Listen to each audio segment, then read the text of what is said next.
Hello दोस्तों, beginners point में आपका स्वागत है और अभी हम कर रहे हैं current affairs.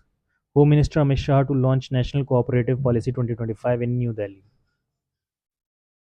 Union Home and Corporation Minister Amit Shah will announce the National Cooperative Policy 2025 at Atal Akshay Urja Bhavan in New Delhi today. The policy, seen as major reform initiative, is expected to guide India's cooperative movement for the next 2 decades from 2025 to 2045. According to the Ministry of Corporation, the new policy has been formulated to modernize the sector and align it with the vision of prosperity through cooperation. सहकार से समृद्धि. It will serve as a roadmap to boost grassroots level development and enhance the role of cooperatives in achieving the goal of Viksit Bharat 2047. India's first national cooperative policy was introduced in 2002, providing a basic framework for managing the economic activities of cooperative institutions. The new policy aims to make cooperative institutions more inclusive, professionally managed, and future ready. A 48-member committee, chaired by former Union Minister Suresh Prabhu, has prepared the new policy. The policy is expected to bring structural changes to the cooperative ecosystem, promoting innovation, transparency, and sustainability. India-Israel vow to deepen defense ties, condemn terrorism, review strategic partnership. India and Israel have agreed to further strengthen bilateral defense cooperation with a long-term perspective. Defense Secretary Rajesh Kumar Singh held a bilateral meeting with Director General, Israel Ministry of Defense, Major General Amir Baram in New Delhi yesterday. The Ministry of Defense, in a statement, said that during their meeting, they concurred to work towards developing an institutional framework for further deepening of defense ties. Major General RAS Amir Baram condemned the terrorist attack in Pahalgam and conveyed full support of India's fight against terrorism. The Defense Secretary also reiterated India's zero tolerance approach to terrorism and condemned the October 7, 2023 terrorist attacks in Israel and called for the release of all hostages. The two sides also reviewed the progress of the ongoing defense collaboration activities since the last joint working group meeting held in July last year in India. Government undertakes modernization of Akashvani Kendra under BIND scheme. Union Minister Al Murugan. Union Minister of State for Information Broadcasting DL Dr. Al Murugan has said that the government has undertaken measures for the modernization and expansion of Akashvani and Doordarshan Kendra (DDK) across all states. In a written reply in Lok Sabha, Dr. Murugan said that the Kendras are being upgraded under the Central Sector Scheme, Broadcasting Infrastructure and Network Development (BIND). This includes major upgrades throughout the country, including Bihar, to strengthen public broadcasting. He informed that the scheme has been approved with a total outlay of over 2,539 crore rupees for the period 2021-26. Dr. Murugan said the focus on the scheme is on digitalization and modernization of broadcasting equipment and replacement of old systems. Dr. Murugan added that the government has also sanctioned various projects for the modernization of broadcasting infrastructure in Bihar. BMS, not just labor union but values based movement, RSS chief. The 70th Foundation Day celebration of Bharatiya Mazdoor Sangh (BMS) concluded in New Delhi yesterday. Addressing the gathering, RSS chief Dr. Mohan Bhagwat emphasized that BMS is not just a labor union but a values-based movement rooted in national, industrial, and workers' welfare. Recalling the beginning of BMS, Dr. Bhagwat said the Mazdoor Sangh now stands vindicated in its vision of workers unite the world. He highlighted the need to adapt to technological changes without losing respect for labor. India-China reviews border situation at WMCC meet agree to sustain peace. India and China reviewed the situation in the border areas at the 34th meeting of the Working Mechanism for Consultation and Coordination on India-China border affairs held in New Delhi. Yesterday, the Indian delegation was led by Joint Secretary East Asia Gurung Lal Das. The Chinese delegation was led by the Director General of the Boundary and Oceanic Affairs Department of the Chinese Foreign Affairs Ministry, Hong Liang. They expressed satisfaction with the general prevalence of peace and tranquility in border areas, leading to the gradual normalization of bilateral relations. They agreed to maintain regular exchanges and contacts on issues related to boundary affairs at the diplomatic and military levels through established mechanisms. To advance effective border management and sustain peace and tranquility, the two sides deliberated on various measures as explored during the previous round of special representatives talks and the 33rd meeting of WMCC. The two sides also prepared for the next round of the special representatives talks on the India-China boundary question to be held in India later this year. India resumed tourist visas for Chinese citizens after 5 years. India has resumed issuing tourist visa to Chinese nationals from today after 5 year hiatus. Visas can be applied for online and obtained after an appointment at the Indian Embassy in Beijing and consulates in Shanghai and Guangzhou.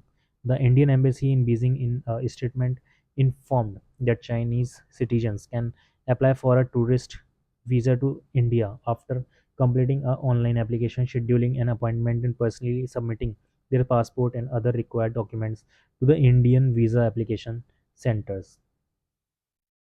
India hits 20% ethanol blending in petrol 5 years ahead of target, Union Minister Hardeep Singh Puri. Petroleum and Natural Gas Minister Hardeep Singh Puri has said that India has successfully achieved 20% ethanol blending in petrol 2025, 5 years ahead of its original target set for 2030, highlighting the country's clean energy progress. The minister noted that ethanol blending in petrol has risen from just 1.5% in 2014 to rise 20% in 2025, a nearly 13-fold increase over 11 years. Mr. Puri emphasized that the shift towards ethanol blended fuel has not only bolstered energy security but also led to significant economic and environmental benefits. Ethanol production has surged from 38 crore liters in 2014 to 1.1 crore liters by June 2025. As a result, India has saved approximately 1.36 lakh crore rupees in foreign exchange by reducing its dependency on imported crude oil. At the same time, 1.96 lakh crore rupees have been paid to distilleries, fueling the growth of the domestic biofuel industry. Additionally, 1.18 lakh crore rupees have been disbursed to farmers, thereby enhancing rural incomes and supporting the agricultural economy. The environmental impact has been equally significant. The increased use of ethanol blended petrol has helped reduce carbon dioxide emissions by 698 lakh tons, contributing to India's climate goals. PM Modi, touched by warm welcome in London, says visit will boost India-UK economic ties. Prime Minister Narendra Modi expressed gratitude to the India diaspora for their welcome after landing in London. In a social media post, Mr. Modi wrote that he was touched by the warm welcome from the Indian community in the UK. He added that their affection and passion towards India's progress are truly heartening. Mr. Modi also said the visit will go a long way in advancing the economic partnership between India and the UK with a focus on furthering prosperity, growth, and boosting job creation for the Indian citizens. The Prime Minister also emphasized the need for the strong India-UK friendship for global progress. Supreme Court stays Bombay High Court order acquitting 12 in 2006 Mumbai train blast case.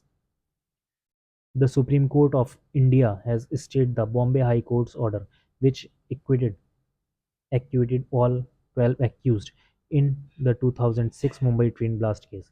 The Supreme Court today issued notice in the criminal appeals filed by the state of Maharashtra challenging the Bombay High Court's judgment, which acquitted all 12 accused in the 7/11 Mumbai train blast case in 2006.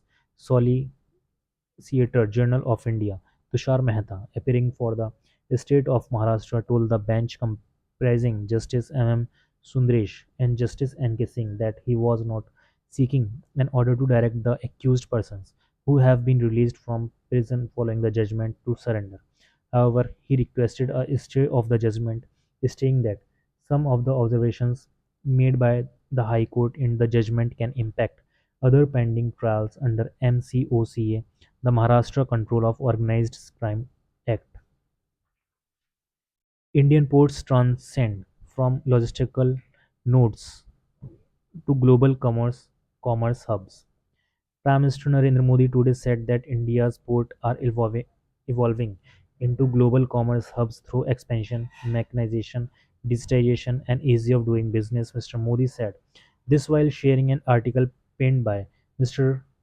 Minister of Ports, Shipping and Waterways Sarvananda Sonowal for a news daily, highlighting how major shipbuilding companies are now partnering with Indian firms, paving the way for more jobs and investment. National cooperative policy aims to release vision of prosperity, says Union Minister Amit Shah. Minister of Corporation Amit Shah today unveiled the National Cooperative Policy 2025 in New Delhi this evening. Speaking on the occasion, Mr. Shah said the policy will play a huge role in achieving the goal of Viksit Bharat 2047. He added that the policy aims to really realize the vision of prosperity through cooperation by creating a roadmap at the grassroots level. He said that the country's first national cooperative policy was issued in 2002 when Atal Bihari Vajpayee was the Prime Minister. India-UK signed landmark FTA aimed at reducing tariffs and creating thousands of new jobs. India and the United Kingdom today signed free trade agreement (FTA) at Chequers, paving the way for shared prosperity of India and UK in various sectors including trade and defence. After the signing of the FTA, Prime Minister Narendra Modi in his press statement said that today marks a historic day in India-UK bilateral relations. He expressed happiness that after many years of hard work, comprehensive economic and trade agreement between the two nations has been concluded. He noted that this agreement paves the way for shared prosperity of India and UK. He stated that Indian textiles, footwear, gems and jewelry, seafood, and engineering goods will get better marketing access in the UK. He added that processed food industry will find new opportunities in UK's market. He said this government will prove especially beneficial for India's youth, farmers, fishermen, MSME sectors. और इसी के साथ current affairs की हो जाती है समाप्त।